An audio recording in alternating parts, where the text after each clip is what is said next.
Bonjour à tous, je m'appelle Michel Angelier et nous sommes toujours heureux de vous recevoir à l'entrevue. J'espère que l'hiver n'est pas trop dur sur vous et que vous tenez le coup. La violence conjugale, c'est une problématique qui est quand même assez complexe. Souvent, elle est invisible, elle est cachée, minimisée. Mais heureusement, de plus en plus, elle sort de l'ombre. On en parle davantage dans les médias, tout ça dans le but, dans le fond, de sensibiliser la population aux enjeux de la problématique, mais aussi, malheureusement, lorsqu'il arrive des événements graves. J'ai comme l'impression que le mot féminicide fait presque partie maintenant de notre quotidien. Et ça, c'est assez préoccupant. On a compris aussi que tout le monde peut être touché directement ou indirectement par la violence conjugale et que si on veut l'enrayer ou du moins la diminuer, c'est collectivement et ensemble qu'on devra le faire, et ce, en incluant les hommes. Alors aujourd'hui, pour parler des divers aspects, des subtilités, des nuances de la problématique de la violence conjugale, ainsi que les services qu'offre la maison d'hébergement L'Émergence à Maria, qui vient en aide aux femmes victimes de violences conjugales, j'ai le plaisir et le privilège de recevoir aujourd'hui la directrice générale, Mme Nancy Goff. Bonjour Nancy, bienvenue à l'émission. Bonjour Michel et merci beaucoup pour l'invitation. Je pense que c'est important qu'on parle davantage de ce sujet-là. Il faut continuer d'en parler. Puis j'apprécie que tu aies accepté d'être ici aujourd'hui parce que c'est quand même un sujet qui reste encore un petit peu délicat, mais je pense qu'il est de moins en moins tabou. Et moi, j'ai comme l'impression je sens une volonté de la part de nos gouvernements et notre système de justice un petit peu de vouloir changer les choses et de faire bouger les choses. Question, bon, allons-y. Question de bien situer les gens qui nous écoutent. Où on en est aujourd'hui au Québec en 2023 face à la problématique de la violence conjugale? Je dirais que tu as cerné un aspect hyper important autour de l'éveil collectif. Autour de l'éveil collectif, de l'importance d'en parler, de l'importance de mettre en place des mesures structurantes pour contrer le problème des violences conjugales et justement la montée des féminicides des dernières années. On voit que le sujet est davantage médiatisé. Donc, il y a une tribune populaire qui est ouverte justement pour en discuter. Je retourne en arrière un peu dans l'histoire. Il y a 30 ans, moi je travaille dans le secteur des violences conjugales depuis plus de 30 ans. Il y a 30 ans au Québec, en moyenne 30 femmes étaient assassinées. Aujourd'hui, au Québec, en moyenne, une quinzaine de femmes sont assassinées. Ce qui est surprenant d'entendre. On pense que ça a doublé et c'est le contraire. En contrepartie, ce qui est important de soulever, c'est que la mise en place de mesures structurantes, comme l'arrivée des maisons d'aide et d'hébergement, comme une volonté politique d'investir dans des mesures structurantes, d'investir dans des rapports qui viennent colliger des recommandations qui sont mises en chantier. On parle du rapport, par exemple, Rebâtir la confiance, où il y a une volonté politique de mieux accompagner les femmes dans le processus judiciaire, de mieux lutter contre les violences conjugales, de mettre en place des tribunaux spécialisés, de faire appel aux bracelets de surveillance électronique en présence d'enjeux de sécurité très élevés, d'offrir des services gratuits juridiques, de consultation juridique aux femmes qui subissent des violences conjugales pour poser un premier regard sur sa situation. Tout ça a fait en sorte que le nombre de féminicides a diminué.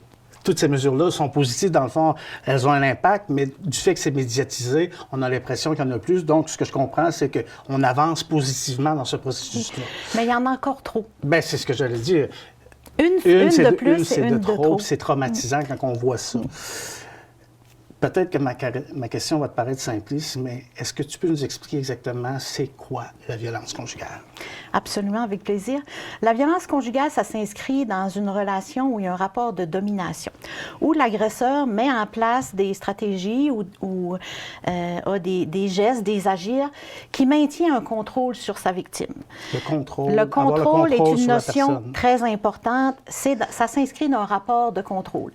Il est important de faire la distinction entre ce qu'est la violence conjugale versus c'est quoi un conflit de couple. Un conflit dans un couple. Parce que la nuance se situe autour du rapport de contrôle dans une dynamique de violence. Qui est volontaire chez la personne dominante.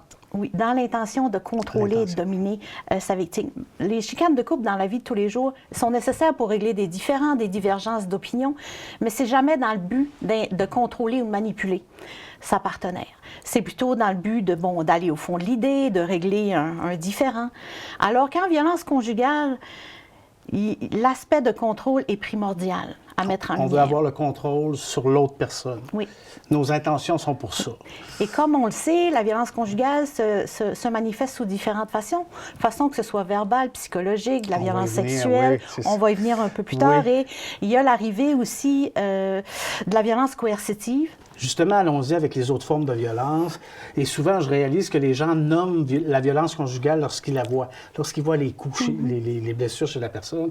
Mais il existe d'autres formes, entre autres la violence psychologique qui, à mon avis, est aussi dévastatrice, sinon plus. Et j'ai appris qu'il existait un autre mot, une autre forme de violence qu'on nomme maintenant, qui est la violence coercitive. Est-ce que vous pouvez un petit peu nous démêler tout ça? Je dirais, Michel, tu as tout à fait raison quand tu dis que la violence psychologique est moins connue. Effectivement, on a tendance à connaître davantage la violence physique. L'arrivée de la violence coercitive, c'est qu'en soi, la violence psychologique qui se manifeste sous la forme d'un contrôle, est une des manifestations de la violence coercitive. Est-ce que la violence coercitive vient apporter de la plus-value dans l'analyse du problème des violences conjugales ou de la dynamique de violence présente dans un couple? C'est qu'on met en lumière le schéma comportemental de l'agresseur. Comment il s'y prend, j'imagine, pour avoir le pouvoir sur l'autre? Absolument. Quelle stratégie de contrôle et de manipulation il met en place pour en arriver à priver la victime ou la femme qui subit des violences conjugales de ses droits, de l'accès à des ressources, de sa liberté. Par exemple, ça peut être sous la forme de la priver de ressources financières, la priver de la voiture. On sait très bien qu'en région éloignée, l'accès à une voiture pour pouvoir se déplacer, pour pouvoir aller à ses rendez-vous, c'est tout de même un aspect important. Non. Elle se retrouve toujours de plus en plus seule, la femme. De plus en plus seule et de plus en plus isolée.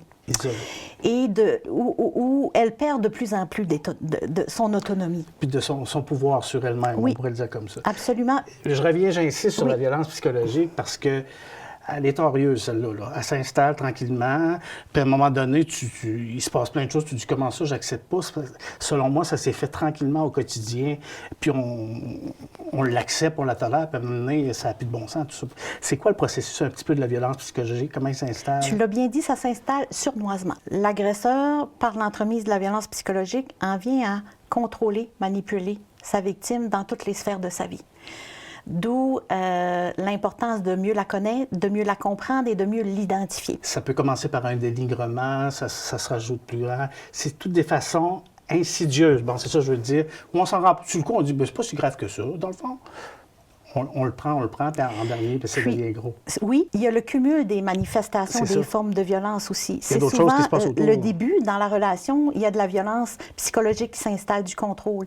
Mais au fil du temps, d'autres formes apparaissent qui viennent compromettre la sécurité de la femme, qui viennent positionner la femme dans un sentiment d'hypervigilance en tout temps pour assurer sa sécurité, celle de ses enfants, et qui vient de la priver, jusqu'à la priver de son autonomie, de son indépendance. Et qu'elle se retrouve seule, puis elle n'ose plus sortir de chez elle, elle est cognée aux portes, puis tout ça. Absolument.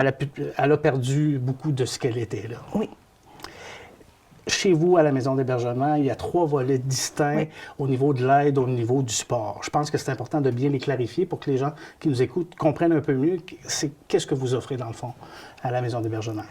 Tout d'abord, il y a le premier volet de service 24/7. Ce sont des services d'aide et d'hébergement accessibles 24 heures sur 24, 365 jours par année, où les femmes font appel à nos services, que ce soit pour de l'écoute téléphonique, de l'accompagnement dans les démarches, de l'hébergement, de l'évaluation, poser un regard sur sa situation, que ce soit pour de l'accompagnement dans les démarches psycho-médico-légales. Les femmes peuvent faire appel à ce volet de service-là. Donc, on est dans la gestion de la crise immédiate, dans le court terme, où on peut recevoir un hébergement s'échelonnant de 0 Donc, à 3 mois. Donc, si une femme sent que sa sécurité est menacée, ça fait partie de ce volet-là. Elle peut appeler le 911, comme on disait, communiquer avec vous, puis là, il y a quelque chose qui se met en branle pour la protéger. Oui, absolument. Notre priorité numéro 1, c'est la sécurité des femmes et de leurs enfants. Donc, les services sont accessibles 24/7, 365 jours par année. On communique avec l'émergence au 418-759-3411 ou 1-866-759-3411. On a une aide immédiate au bout du fil. Puis sinon, le 911, si on ne sait pas quoi faire. Oui, si la sécurité est compromise, c'est la première chose à faire. Le premier geste à poser. Donc, si vous êtes à l'écoute, vous craignez pour votre sécurité ou celle de vos enfants, faites le 911. Donc, le premier volet, c'est celui-là. Oui. Le deuxième volet, ce sont les services post-séparation. Donc, ce sont des logements transitoires auxquels les femmes ont accès pour une période de 12 à 24 mois dans une démarche de réorganisation de vie. Donc, la femme décide de quitter son conjoint et commence à travailler autour d'une réorganisation de vie.